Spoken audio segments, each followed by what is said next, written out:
गोरक्षजी लोखंडे, अतिशजी बारणे, विजयजी लोखंडे, विनोदजी वरखडे, प्रकाश सोमवंशी, गणपतदादा आहेर, विलासजी जाधव, दत्तात्रय जगताप, प्रदीपजी आहेर, सुभाष धायरकर, गणेशजी गायकवाड,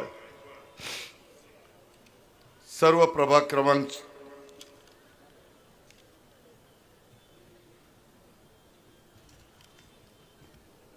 2चे सर्व सन्माननीय उमेदवार, त्यामध्ये रुपालीताई परशुराम आलाट, अश्विनीताई संतोष जाधव, विशाल विलास आहेर आणि वसंतराव प्रभाकर बोराटे, ह्या परिसरातील जमलेले सगळ्या माझ्या लाडक्या बहिणी, सगळे बांधव, पंचक्रोशीतील आणि परिसरातील जमलेले प्रतिष्ठित नागरिक, बंधू भगिनींनो, माझ्या तरुण मित्रांनो, उद्याच्या 15 तारखेला महाराष्ट्रातल्या 29 महानगरपालिका कोणाच्या हातात द्यायचा अशा प्रकारचा निर्णय त्या भागातल्या मतदार बंधू भगिनींना द्यायचा आहे। आज मी जरा घाईत आहे, मला 4 सभा उरकायच्या, 10च्या आत सभा संपवायच्यात आणि त्याच्यामुळे इतर मान्यवरांना पण आपले विचार मांडायचे होते, परंतु मला वेळ कमी पडेल, पुढेही मला जायचं आहे, म्हणून थोडंसं मी ताबडतोब माईक हातामध्ये घेतला। माझं या शहरावर मनापासून प्रेम आहे। ह्या शहराने मला घडवलं, वाढवलं, ह्या शहराने मला लोकसभा दाखवली। मी अतिशय शेतकऱ्याच्या पोटी जन्माला आलेला कार्यकर्ता आणि शेती करत होतो, परंतु अचानक राजकारणामध्ये आलो आणि पवार साहेबांनी आणि राजूजींनी मला संधी दिली आणि त्यावेळेस बारामती लोकसभा मतदारसंघात हा सगळा परिसर होता। एकही काम न करता ह्या शहराने मला प्रचंड मताधिक्याने पार्लमेंटमध्ये पाठवलं। काही कारणांनी मला राजीनामा द्यावा लागला। पी.व्ही. नरसिंहराव साहेब म्हणाले, अजित तू राजीनामा दे, आता तुझ्या जागी पवार साहेब येतील, पवार साहेबांच्या जागी तू जा। पण माझ्या मनात एक पक्क बसलं की बाबा मी तसं जास्त काही कामं केली नव्हती।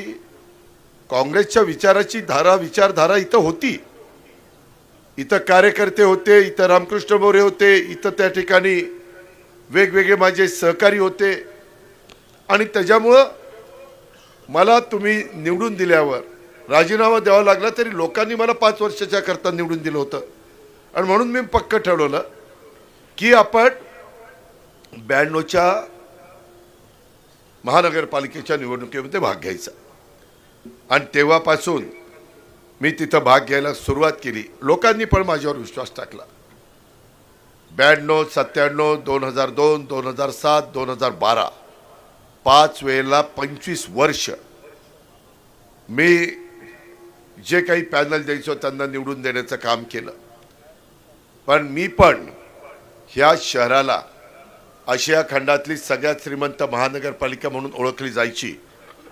तिथं वेगवेगळी गावं ही एकत्र येऊन आलेली नगरपालिका आणि त्याचं झालेलं महानगरपालिकेतलं रूपांतर।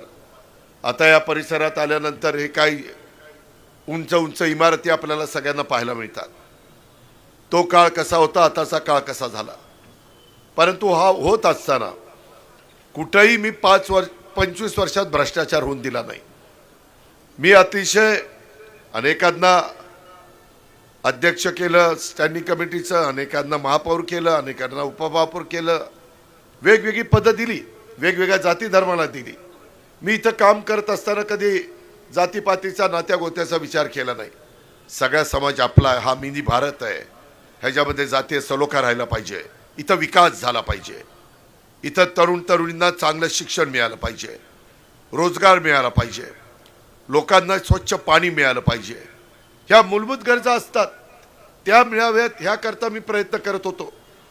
आणि त्याच्यातून रस्ते कसे रुंद केले, कसे डबल फ्लायओव्हर केले, मेट्रो केली, कशा पद्धतीनं माझ्या पवना धरणाचं पाणी कमी पडायला लागल्यानंतर भामा आसखेडचं पाणी आणलं, त्याला मंजुरी घेतली। आज काय बघतो, त्या काळामध्ये एवढी सगळी कामं केली। नंतरच्या काळामध्ये तुम्ही म्हणजे पिंपरी चिंचवडकरांनी 2017ला इतरांच्या ताब्यामध्ये ही महानगरपालिका दिली। ठीक आहे, लोकशाही आहे, मी मान्य केलं, काही कुणाची सारखी मक्तेदारी नसती, पण मी ते मान्य केल्यानंतर तुम्ही एक सुज्ञ मतदार म्हणून माझ्या लाडक्या बहिणींनी, माझ्या भावंडांनी, इथले नागरिकांनी एक विचार करा की 9 वर्षामध्ये ह्या शहराला काय मिळालं.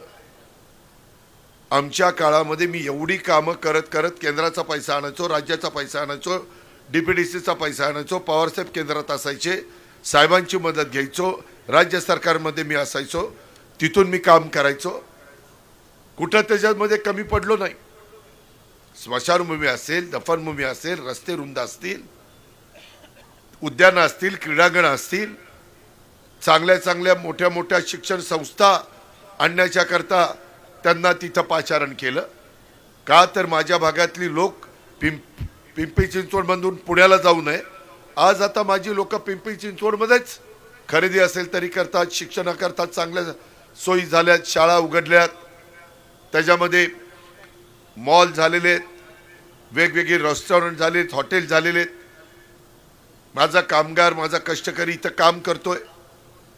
पण ह्या 9 वर्षाच्या काळामध्ये कोयता गँग निघाली.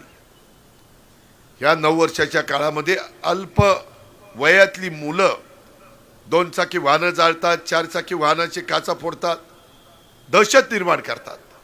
आज देखील तुम्ही तुमच्या मनाला प्रश्न विचारा, 9 वर्षामध्ये इथं दहशत कशी वाढली, ह्याला कोण जबाबदार आहे. मी आता ते शीतलबाग का काय रे त्याचं नाव, शीतलबाग, तिथं एक ब्रिज केला. तिथं महिलांनी मला अडवलं. ते म्हणले दादा आम्ही एकही जण या ब्रिजवर चढू शकत नाही, जाऊ शकत नाही. मी मध्ये माहिती घेतली, 70 लाखाचा ब्रिज 7 कोटीवर नेला. 7 कोटी. आज कुणी तिथनं जास्त जात नाही. वाया गेले पैसे, जनतेचे पैसे. आम्ही नियोजन करताना मी एवढे ब्रिजेस केले, कुठला ब्रिज कधी काढावा लागला. पुण्यामध्ये विद्यापीठाचा ब्रिज मला पाडावा लागला. 250 कोटी रुपये खर्च झाले तिथं. बांधलेला ब्रिज पाडावा लागला, त्याशिवाय गत्यंतर नव्हतं. परवा सीएम आणि मी कुठल्या कार्यक्रमाला होतो, तिकडचा त्या मगरपट्ट्याकडे जाणारा ब्रिज पाडावा लागतोय, पुढचा सासवडला जाणारा ब्रिज पाडावा लागतोय. अरे करताना नेतृत्वाला दृष्टी अशी असावी लागते की पुढं 50 वर्ष पुढच्या पिढीचं पण त्याच्यामध्ये भलं झालं पाहिजे. आणि मी नेहमी 50 वर्षाचा विचार केला आणि इथं कामं केलेली. मला आठवत आहे आपला भोसरीचा ब्रिज, मी भूमिपूजनाला आलो, मला बंडांनी सांगितलं दादा 2च वे आहेत. म्हणलं अजिबात नाही, 4 लेन पाहिजे, जायला 2 आणि यायला 2. आज त्या देखील कमी पडायला लागल्यात. भूमिपूजन टिकाव टाकत असताना 4 पदरी केला. ही परिस्थिती आहे बाबांनो. मला सुदैवाने एक विजन आहे. मला चांगल्या इमारती उभ्या करायला आवडतात, चांगले रस्ते, चांगले हॉस्पिटल, चांगल्या ज्या काही गोष्टी असतील, उद्यानं, क्रीडांगणं, मी ते करून दाखवलं. मी महाराष्ट्रात फिरतो तेव्हा सांगतो जाऊन बघा पिंपरी चिंचवड कसं केलं. परंतु आज काय त्या पिंपरी चिंचवडची दुरावस्था झाली. तो बदल उद्याच्या 15 तारखेच्या निवडणुकीच्या निमित्ताने करायचा आहे. आणि म्हणून ठीक आहे, इथं अनेक जण त्या ठिकाणी इच्छुक होते. आमची कविताताई होती, आमचा अतिश होता, इतर देखील वेगवेगळे माझे सहकारी इच्छुक होते. जागा 4च होत्या. माझी सर्वांना विनंती आहे की तिकीट मागेपर्यंत ठीक आहे, तो तुमचा अधिकार आहे. मी इतरांना कुठं संधी द्यायची ती देईल, कारण मी राज्य सरकारमध्ये आहे, मी जिल्ह्याचा पालकमंत्री आहे. जरूर कार्यकर्त्याला वाटतं की आम्ही एवढं राबतो, का नाही आम्हाला संधी मिळत, हे त्यांचं म्हणणं बरोबर आहे. पण आता निर्णय झाला आहे, पॅनल टू पॅनल घड्याळाच्या चित्राच्या शेजारचं बटन आपण दाबलं पाहिजे. अशा प्रकारची हात जोडून विनंती करण्याच्या करता मी आपल्या पुढे आलेलो. कारण तुमची माझी आशिया खंडातली श्रीमंत महानगरपालिका आता कर्जरोखे काढलेत. माझ्या काळात मी कामं करत करत डिपॉझिट वाढवत होतो. आता डिपॉझिट 10,000 कोटीला जायला पाहिजे होतं, डिपॉझिट कमी झालंय. कर्जरोखे काढले, 70 लाखाचं काम 7 कोटीला. मध्ये तर म्हणले झाडांची जनगणना करायची, झाडं मोजायची, त्याला 7 कोटी रुपये देऊन टाकले. कुठलं झाड मोजलं कुठलं काय केलं पत्ताच नाही. 12 कोटीचं सॉफ्टवेअर घ्यायचं होतं, त्याच्यामध्ये 120 कोटी रुपये त्याच्यामध्ये वाढवले. 12 कोटीच्या सॉफ्टवेअर मध्ये 120 कोटी कुणी खरेदी केले? आपलं काम नाही, जनतेचा पैसा आहे. ह्याच्यामध्ये त्यांच्याच काही लोकांनी सभागृहामध्ये प्रश्न उपस्थित केले, चौकशीचे आदेश दिले गेले. अलीकडे हवा बरीच खराब होते, बऱ्याच जणांना व्हायरल इन्फेक्शन होतं. काय झालं? दादा मला व्हायरल इन्फेक्शन झालं, आणि ते आजारी पडले की उपचार घेतात. मधी म्हणले हवा खराब होतीये, ती हवा प्रदूषण दूर करण्यासाठी 30 कोटी रुपये इथं खर्च केले. परंतु शहर सर्वाधिक प्रदूषित म्हणून गणलं जातं. केंद्र प्रदूषण मंडळाच्या नोटीस आली, ह्याला जबाबदार कोण? हे माझ्या प्रभाग क्रमांक 2च्या लोकांनी समजून घ्यायला नको? हा तुमचा अधिकार आहे, घटनेचे शिल्पकार डॉक्टर बाबासाहेब आंबेडकरांनी दिलेला. आम्ही नेहमी सांगतो, मी आता थोडासा वेळ लागला, मी युगपुरुष छत्रपती शिवाजी महाराजांच्या इथं पूर्णाकृती पुतळा आहे, अश्वारूढ पुतळा, तिथं मी नतमस्तक होण्याच्या करता गेलो होतो. आत्ता आलो तरी इथं नतमस्तक झालो. ते आपलं दैवत आहे. शिवशाहू फुले आंबेडकरांच्या विचारधारेने मी पुढे चाललोय. काही लोक धर्माधर्मामध्ये अंतर करण्याचा प्रयत्न करतात. 9 वर्षात काय कामं केली काय सांगणार? मग भावनिक मुद्दा करायचा. लोकांना कुठंतरी भावनांश करण्याचा प्रयत्न करायचा. त्यांनी आपले प्रश्न सुटणार नाही. मी कधी तसे मुद्दे घेतलेले नाहीत. प्रत्येकाने आपापल्या जातीचा, धर्माचा, पंथाचा आदर केला पाहिजे. ती आपल्या वडीलधाऱ्यांची शिकवण आहे, ती आपली बापदादांची परंपरा आहे. आणि म्हणून काही जणांचं जे राजकारण चाललंय ना, पैसा, पैशातून सत्ता, सत्तेतून पैसा, मला तुम्ही सांगा, मीच काही लोकांना इथं पद दिली, स्टँडिंग कमिटीचं पद दिलं. नंतर मी का दिलं? तर मला विलास लांडेंना तिकीट द्यायचं होतं म्हणून दिलं. तर या पट्ट्यांनी स्टँडिंग कमिटीमध्ये काय जमवायचं ते जमवलं. विलासच्या विरोधातच बंडखोरी केली, पट्ट्या निवडूनच आला. आता तिथं निवडून आल्यानंतर तुम्ही मी सगळेजण त्याचं घर बघायचो कसं होतं. आता किती हजार कोटीचे मालक झाले ते होय. कुठनं आला पैसा? असा काय चमत्कार घडला? ह्याचा कधी तुम्ही विचार करणार आहे का नाही? आज वेगवेगळ्या कार्यकर्त्यांना मी विचारणार आहे, का तिकडे गेला? नाही दादा आमच्यावर दबाव आहे, नाही दादा आमची कामं चाललेली आहेत, आमची कामं अडवतात, आम्हाला TDR घेताना आमच्याकडनंच TDR घ्या, नाहीतर आम्ही तुमचं काम होऊन देणार नाही, काही ना काही तिथं अडवून करू. माझ्या काळामध्ये मी अतिशय चांगले अधिकारी आणायचो. त्यामध्ये दिलीप बंड असतील, राजेश पाटील असतील, आशिष शर्मा असेल, प्रवीण परदेशी असेल, श्रीकर परदेशी असेल. मी पहाटे 6ला येऊन कामाला सुरुवात करायचो. इथली झाडं खराब दिसली तरी मी विलासला, अजितला, जे कोणी माझ्या गाडीत असेल त्याला म्हणायचो हे काय, कमिशनरला फोन लावायचो. आज इथं कुणी बघायला तयार नाही. सगळं आलबेल चाललेलं आहे.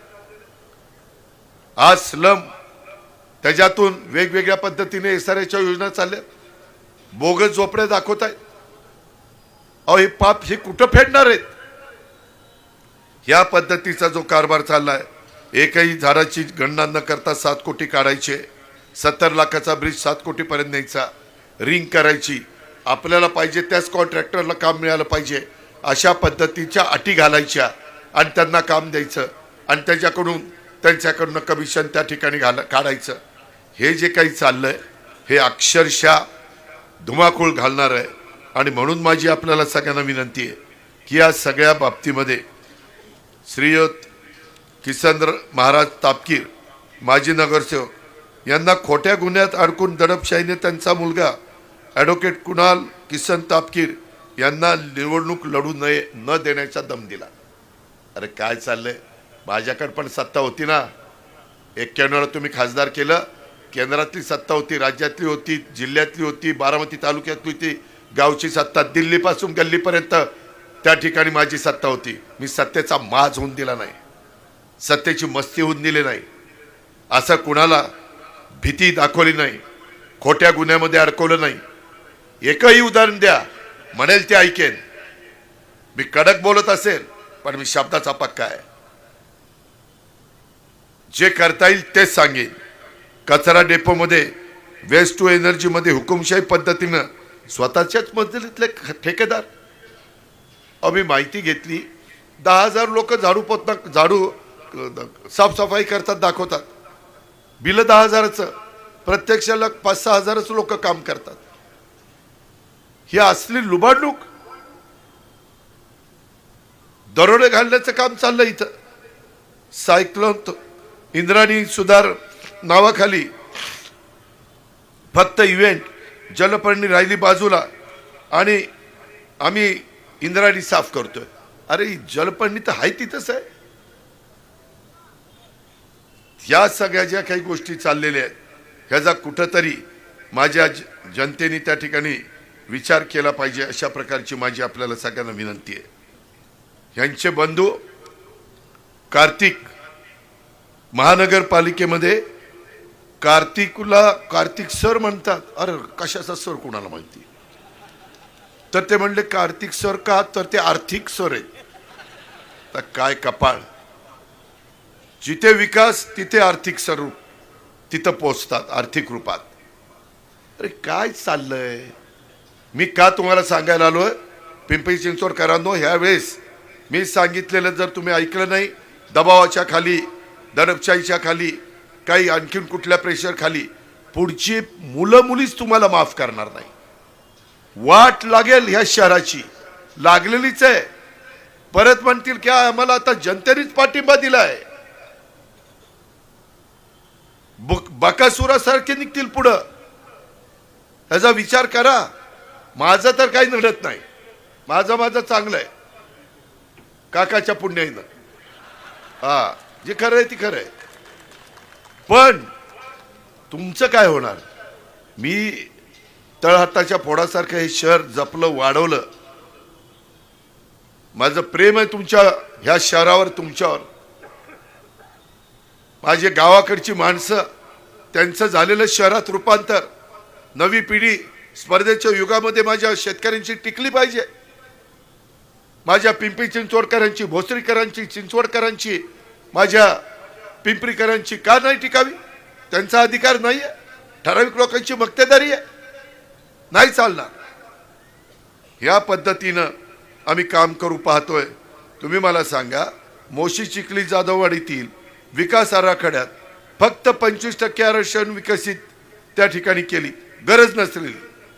हे काय चाललंय. ठराविकच शेतकऱ्यांच्या जमिनीवर आरक्षण टाकली आणि बिल्डर लोकांच्या जमिनी सोडल्या. अरे बिल्डरांच्या करता तुम्ही महानगरपालिका चालवता का, ज्या शेतकऱ्यांच्या जमिनी घेऊन आज प्राधिकरण झालं, बाकी सगळे शहर उभं राहिलं, त्यांना तुम्ही मदत करताय.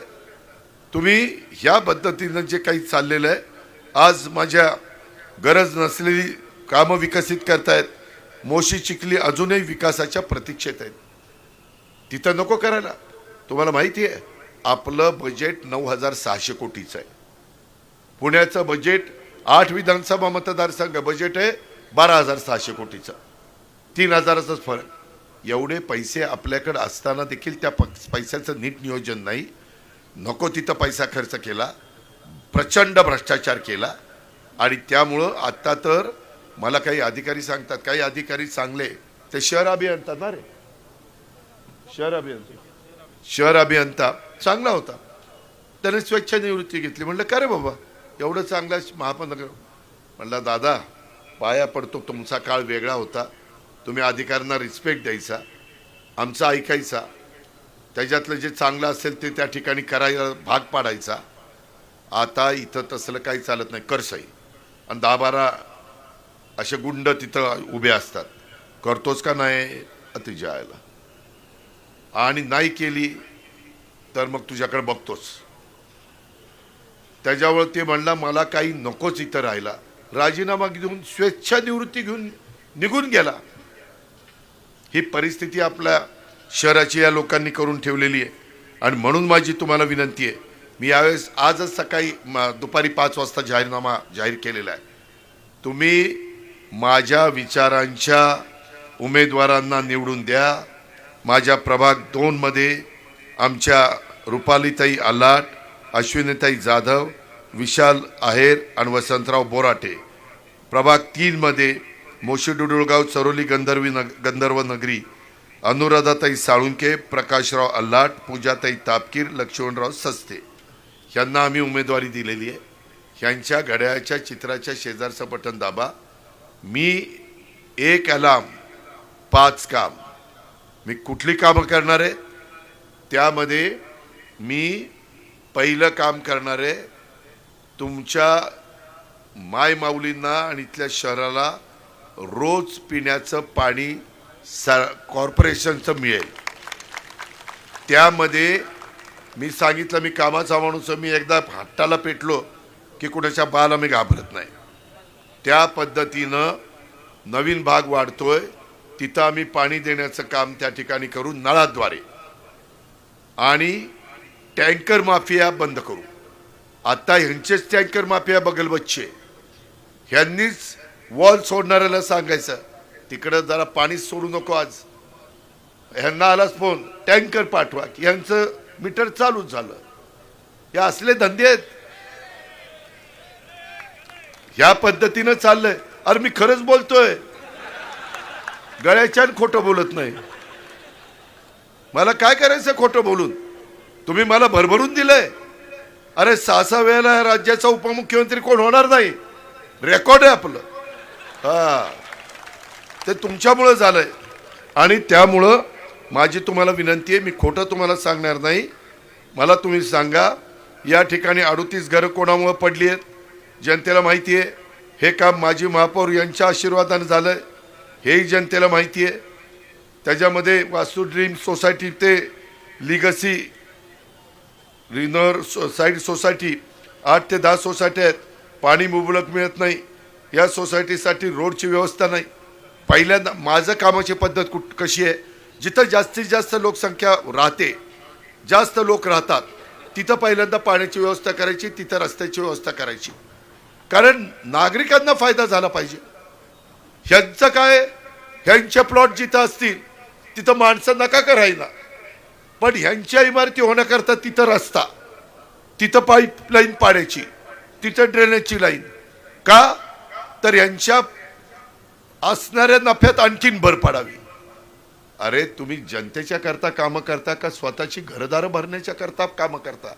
माणसाला जगायला लागून लागून किती पैसे लागतात? काळाच्या नियतीचं बोलून आलं, एक दमडा घेऊन आपण वर जात नाही। शेवटी आपली पोरपोरी काय करतील ते आपल्याला माहित नसतं, आणि फार राहिलं तर त्यांना वाटतं काय लय मजा करा। त्याच्यापेक्षा त्यांना शिस्त लावा। निर्व्यसनी समाज साधू संतांनी सांगितलं तसा निर्माण करू ना, त्याच्यामध्ये योग्य रस्त्याने लोकांना नेऊ ना। आम्ही खोटं करणार नाही, पण हे मात्र अशा पद्धतीचा कारभार करतायत। म्हणून मी सांगितलं, पहिलं नळाद्वारे दररोज पाणी, ट्रॅफिक मुक्त आणि खड्डे मुक्त पिंपरी चिंचवड महानगरपालिका, त्याच्याकरता आपल्याकडे पैसे आहेत। मी राज्य सरकार चालवतोय, 11 वर्ष मी अर्थसंकल्प सादर केलाय। ही तरी आपली महानगरपालिका आहे, राज्य तर चांद्यापासून बांद्यापर्यंत आहे। त्याच्यामध्ये नियमित स्वच्छता, रोज झाडलोट, तुम्ही आम्ही आपलं रोज घर झाडलोट करतो तसं हेही आपला परिवार आहे, रस्ते रोज झाडलोट केले पाहिजेत। नाही होत, कचऱ्याचे ढीग आहेत। काय करतात तिथले कारभारी? पैसा गोळा करतात, पैसा गोळा करतात, कमिशन काढतायत। हायटेक आरोग्य सुविधा, आता एवढे चांगले चांगले हॉस्पिटल निघालेत आपल्या पिंपरी चिंचवडच्याही हॉस्पिटलमध्ये, वायसीएम असतील किंवा इतर असतील, इथं आपल्याला हायटेक आरोग्य सुविधा दिली तर तिथं कॅन्सर झालेल्या व्यक्तीवर उपचार झाले पाहिजेत, तिथं वेगवेगळ्या इतर जे गंभीर आजार आहेत त्याच्यावर उपचार झाले पाहिजेत। नाही सर्वसामान्य माणसाला मोठ्या हॉस्पिटलमध्ये जाऊन परवडत, ते आम्ही इथं करणार। प्रदूषण मुक्त पिंपरी चिंचवड महानगरपालिका, प्रदूषण कमी करणार। तुम्ही म्हणाल कसं? मित्रांनो, मी आज जाहीर केलेलं आहे, आपल्या इथं महामेट्रो आहे, ती आता सध्या पिंपरी ते स्वारगेट आहे, ती पुढं टप्प्याटप्प्याने निगडीपर्यंत आम्ही आणणार आहे, बाकीच्याही भागामध्ये आम्ही करणार आहे। आज PMPML पूर्वीची PMT आताची PCMT एकत्र करून PMPML कंपनी केली 60-40. आत्ता साधारण रोज 35 लाख रुपये महामेट्रोला तिकिटातून मिळत आहे. कमी स्टेशन आहे, महिन्याला 10 कोटी. त्याच्यामध्ये PCMCचं तिकिटाचं उत्पन्न आहे हे 4 कोटीचं आहे. त्यातून वेगवेगळा खर्च करावा लागतो. गेटचा खर्च, कॅशियरचा खर्च, तिकीट विक्रीचा staff, ticket checking staff, security, bouncer वगैरे वगैरे. त्याच्यामध्ये आपण जर ते सगळे पैसे आपल्या हिश्श्याचे ह्याला दिले महामेट्रोला तर ते साधारण 3.5 कोटी रुपये होतात. आपण ते 3.5 कोटी रुपये महिन्याला खर्च आपल्या अंगावर पडेल आणि साधारण आपल्या PMPML मधनं साधारण 50 ते 60 कोटी रुपये पुणे पिंपरी चिंचवडमधून तिकीट विक्रीतून महिन्याला उत्पन्न मिळतं. म्हणजे आपल्याला 38 कोटी रुपये फक्त सॅलरीचा खर्च आहे. 50%च्या 40% जर धरलं तर 20 कोटी रुपये आपलं सगळ्या तिकिटाचं आहे. त्यातून छपाई वगैरे सगळा खर्च धरला, सॉफ्टवेअर, ॲप, स्टाफचा पगार, चेकिंग वगैरे, तर 15 कोटी रुपये आपल्याला द्यावे लागतील. असे 15 × 3 = 18 कोटी रुपये आपण महिन्याला दिले तर 216 कोटी रुपये वर्षाला होतात. बजेट 9,675 कोटीचं आत्ताचं होतं, पुढचं वाढेल. त्याच्यातनं साधारण 2% रक्कम आपण देतोय. 23 लाख वाहनं आता पिंपरी चिंचवडमध्ये MH14ची रजिस्ट्रेशन झाली. त्याच्यामध्ये 23 लाखातली 10 लाखच वाहनं मी रस्त्यावर त्या ठिकाणी रोज धरतोय. त्याच्यात 50 रुपयाचं डिझेल आणि पेट्रोल अर्धा लिटर रोज जास्त जळतंय, धूर, प्रदूषण वगैरे वगैरे. त्याच्यातून 50 रुपयाचे जास्त लोकांच्या खिशातले जात आहेत 10 लाखाला, म्हणजे रोज 5 कोटी. 150 तास लोकांचे वाया जातात, 1 तास लोकांचा सहज वाया जातो, त्याचे 150 रुपये 15 कोटी. असे ह्याच्यामुळं 20 कोटी रुपये ट्रॅफिकमुळे वाया जातात. म्हणजे 600 कोटी रुपये महिन्याचे त्या ठिकाणी होत आहेत आणि वर्षाचे 7,200 कोटी रुपये आपल्या पिंपरी चिंचवडकरांचे वाया जातात. मी ठरवलं आहे, मी अभ्यास केला आहे, पुण्यालाही मी सांगितलं, पुण्यात आणि आपल्या पिंपरी चिंचवडमध्ये आमच्या महानगरपालिकेत सगळे नगरसेवक नगरसेविका तुम्ही निवडून दिले तर मी त्याच्यानंतर तुम्हाला PMPMLचं मोफत आणि मेट्रो मोफत. त्यामुळं गरीब लोक, मध्यमवर्गीय लोक त्यांनी जातील, वाहनं कमी येतील, रस्ते आपल्याला मोकळे होतील, प्रदूषण कमी होईल. कारण तुम्ही मेट्रोनी जाताना इलेक्ट्रिक त्याच्यावर व्यवस्था आहे, प्रदूषण अजिबात नाही. PMPMLने जाताना त्याच्यामध्ये तुम्ही ई-व्हेकल वापरणार किंवा त्याला काहीच प्रदूषण नाही, किंवा CNG, त्याच्यात पण प्रदूषण कमी. या पद्धतीनं प्रदूषण मी कमी करणार आणि लोकांना सेवा देणार. त्याच्यामध्ये खूप चांगली ही सेवा आहे. आत्ता त्यांनी सांगितलं की आम्ही 75 वर्षाच्या लोकांना PMPML फ्री ना, असं जाहीरनाम्यात आहे ना त्यांच्या. आता 75 होईपर्यंत वाट बघायची कधी 75चा होतोय, मग आम्ही फ्री. अरे त्याच्यापेक्षा जन्माला आलं की फ्री ना, कशाला 75ची वाट बघायची. माझ्या लाडक्या बहिणीला दवाखान्यात जायचंय, कुठं मुलांना शाळेत पोहोचवायचं, कुठं जायचंय, काय हरकत आहे. आणि ते जमतंय, अवघड नाही, फार कमी पैसे लागत आहेत आणि बचत मोठी लोकांची होतीये. लोक नंतर म्हणतील की अजित पवार सांगत होता ते खरं आहे. मी आता लाडक्या बहिणीला योजना नाही आणली, चालू आहे. माझ्या शेतकऱ्यांना 3, 5, 7.5 हॉर्सपॉवर इथं काहीतरी शेती करणारे असतील ना. वीज माफी आहे की नाही, बिल 0 आहेत. 25,000 कोटी रुपये तुमच्या आम्ही सरकारमधनं भरतोय महावितरणला. ह्या कामाकरता 45,000 कोटी रुपये त्यांच्या अकाउंटला DBT करतोय. मग तिथं आम्ही 80,000 कोटी रुपये त्या ठिकाणी खर्च करू शकतो. तरी तिथं खर्च आम्ही 10% करतोय बजेटच्या, इथं तर 2%च करायचं आहे. आणि आपण पैशाची बचत करणार आहे. आपण पारदर्शक टेंडर प्रक्रिया करणार, करोडो रुपये आपले वाचतील. ते 2% तर कधीच निघून जातील, कारण ही पट्ट्या 5 आणि 7% घेतोय, तिथं 2%चं काय घेऊन बसलाय? खरं ना? आज एवढ्या यांच्या प्रॉपर्ट्या कुठनं आल्या त्या बघा ना. आणि त्याच्यामुळं ह्या मोफत सार्वजनिक परिवहनच्या करता आम्ही तुम्हाला सेवा देणार आहे.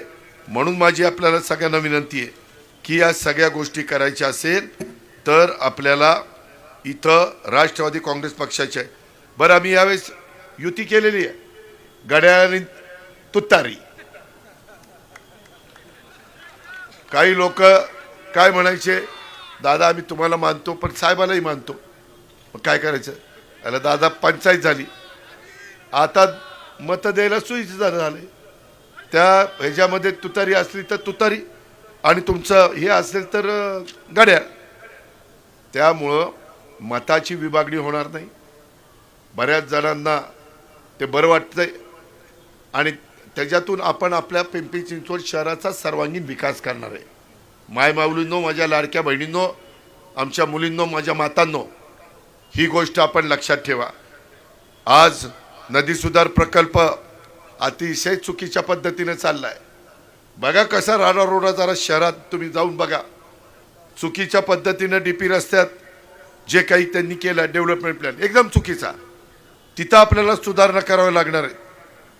नव्याने डीपी टाकण्यात आले, त्यामध्ये राजकीय हेतूने म्हणजे त्यात परस्पर काही आरक्षण टाकली. अजित पवार यांचं काम करत नाही, त्याची जमीन आहे, टाक त्याच्यावर आरक्षण. त्या ठिकाणी मोठे क्रीडांगण, मल्टी स्पोर्ट्स ॲक्टिव्हिटीजसाठी जिम, स्विमिंग पूल, फिटनेस क्लास, टेनिस, बॅडमिंटन अशा अनेक गोष्टी, मार्शल आर्ट्स, योग, रोप पार्क, नृत्य आणि बरंच काही तयार करण्याचं आम्हाला हे सगळं करायचं आहे. आणि मोशी प्राधिकरण परिसरामध्ये मोठ्या प्रमाणात नागरी वस्ती वाढतीये. त्याच्यामध्ये 2017पर्यंत या जागी रिकाम्या होत्या. आम्ही डेव्हलपमेंट प्लॅन तयार केला होता.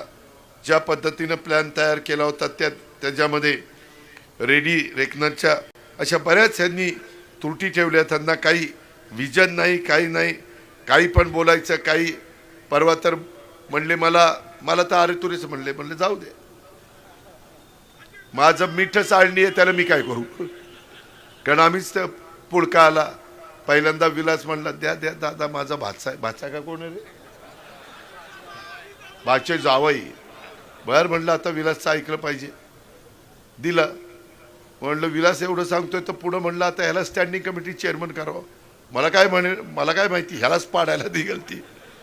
पण ते असं आहे, हे काही कुणाचं नसतं. हे स्वार्थी लोक आहे, उगवत्या सूर्याला नमस्कार करणारे. सरडा कसा रंग बदलतो तशी परिस्थिती बघून हे रंग बदलणारी लोक आहेत. तुम्ही अजिबात विश्वास ठेवू नका. कुठला आता तर दमदाटी चाललेली आहे की बघतो करतो, अमकं होईल तमकं होईल. काही नाही, तुम्ही पण त्याच गावचे आहात, त्याच्यावर तुम्हाला काही घाबरायचं कारण नाही. आणि कायदा हातात घेण्याचा कोणीच प्रयत्न त्या ठिकाणी करू नये. मधल्या काळामध्ये बघा, मी पुणे मुंबई रस्ता एवढा रुंद केला, काही पाडापाडी केली, पण रस्त्यावर लोकांना वाऱ्यावर सोडलं नाही, त्यांची पर्यायी व्यवस्था केली. आत्ता मात्र तुम्ही मध्ये बघितलं असेल, आपल्या इथं लोकांचं फार मोठ्या प्रमाणावर त्यांनी पाडापाडी केली. आणि त्या पाडापाडीमध्ये इतके लोक रडकुंडीला आलीत की ते म्हणले की दादा, अशा प्रकारची परिस्थिती आमच्याकडे कधी तयार झालेली नव्हती. अशा प्रकारची परिस्थिती त्या ठिकाणी तयार झाली. आणि त्यामध्ये आपल्या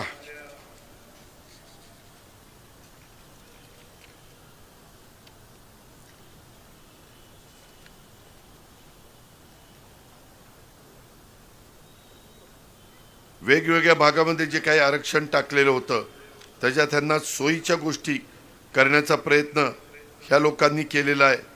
त्याकरता माझी आपल्याला सगळ्यांना विनंती आहे की जे काही लोकांचे बंगले पाडणं, गाईगोठा पाडणं, ब्लू लाईनमध्ये येते म्हणून जमीनदोस्त करणं, असे जे काही त्रास देण्याचं काम चाललेलं आहे ते होऊनच नसते दिले तर कशाला त्या बिचाऱ्याचा पैसा वाया गेला असता. होताना कळत नव्हतं किंवा ते ब्लू लाईनमध्ये तेव्हाच थांबवायचं का? त्यांचं नुकसान केलं. अशा पद्धतीची ही लोक आहेत. त्याकरता माझी आपल्याला विनंती आहे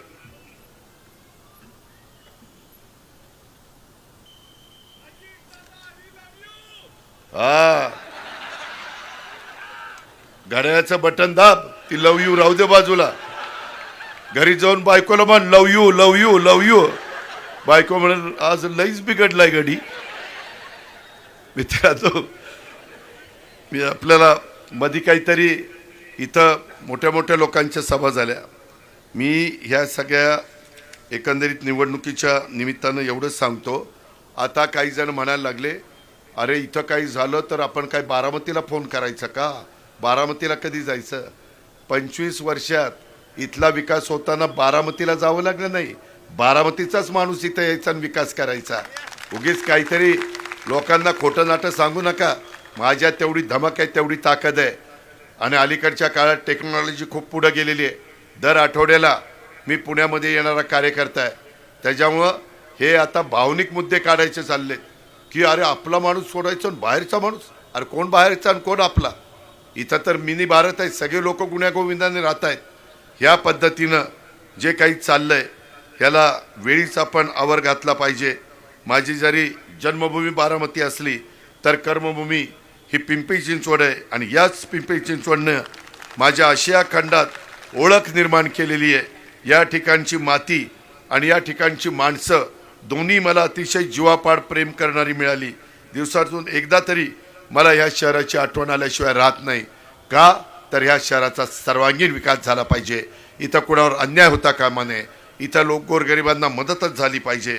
तसं नाण्याच्या दोन बाजू असतात. माझ्या नाण्याला बारामती आणि पिंपरी चिंचवड अशा दोन बाजू आहेत.